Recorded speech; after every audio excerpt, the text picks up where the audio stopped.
বিষয় নিয়ে আলাপ আলোচনা হইল। পরবর্তী সবকিছু সুন্দর মতো আপনার দিক নির্দেশনা এবং সব সুন্দর মতো সবার মতামতের উপর ভিত্তি করে সবকিছু চলবে আশা করি। তো আমার দেখা কমিটির মধ্যে একটা আমার অস্থায়ী একটা কমিটি, এই কমিটির মধ্যে যে পদটা আমাকে দেওয়া হয়েছিল সেই পদ থেকে আমি অব্যাহতি নিয়ে সেই পদের মধ্যে আমি জাহাঙ্গীর ভাইকে আপনার উপস্থাপন করলাম, জাহাঙ্গীর সমর্থন করলাম। ধন্যবাদ, সবাই ভালো থাকবেন। জাহাঙ্গীর ভাই আমাকে যে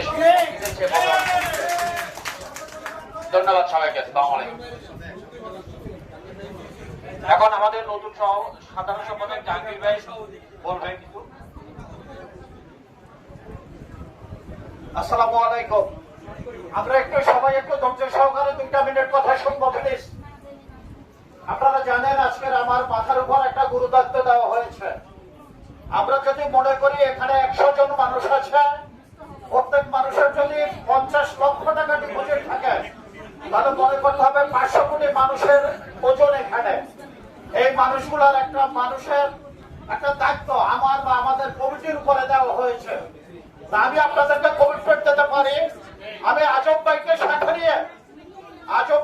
সাথে নিয়ে আগামী দিনের সকল আন্দোলন সংগ্রাম আপনাদের সাথে নিয়ে করে যাবেন।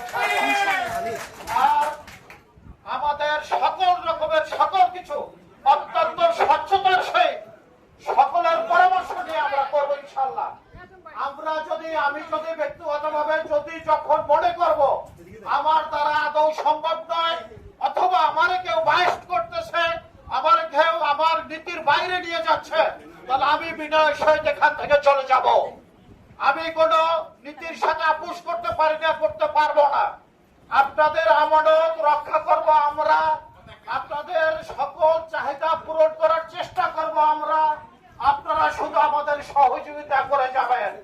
আর আপনারা যদি আজকের এই দায়িত্ব দিয়ে বাসায় ঘুমান, তাহলে আমরা কিন্তু মুখ থুবড়ে পড়বো।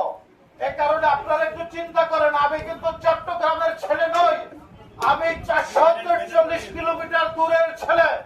আপনাদের সাথে একাত্রে থাকতে চাই, আপনাদের ভালোবাসা নিয়ে বাঁচতে চাই বাকি জীবনটা।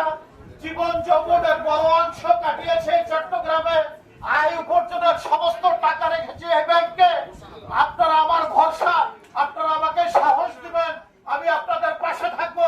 আপনারা আমাদেরকে বুদ্ধি দেবেন, সেই বুদ্ধির আলোকে আমরা ইনশাল্লাহ আগামীতে চলবো।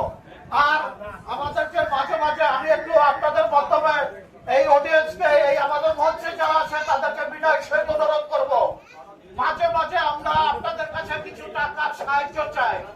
আবার এখানে প্রস্তাবনা, আমরা টাকার সাহায্য চাওয়ার পূর্বে আমরা যারা কমিটিতে থাকবো তারা সবে আগে টাকা দিব, আগে তারপর আমরা আপনাদের কাছে টাকা চাবো।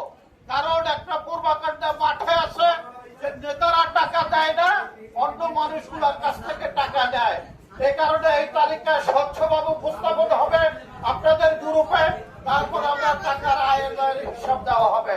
এখানে স্বচ্ছতা থাকবে, এখানে নীতি আদর্শ বহির্ভূত কোনো কিছু হবে না, সকলের পরামর্শ নিয়ে হবে।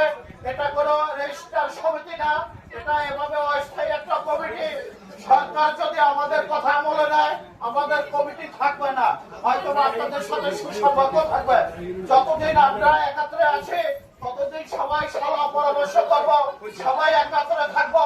এই প্রত্যাশা রেখে আপনাদের সহযোগিতা কামনা করে, আপনাদের দোয়া কামনা করে এবং আজব ভাইয়ের দায়িত্ব যেন সঠিকভাবে আমি পালন করতে পারি, সেই দোয়া আজব ভাইয়ের কাছে চেয়ে আমি আমার বক্তব্য শেষ করছি। এ পর্যায়ে বক্তব্য রাখবেন আজকের সভার সভাপতি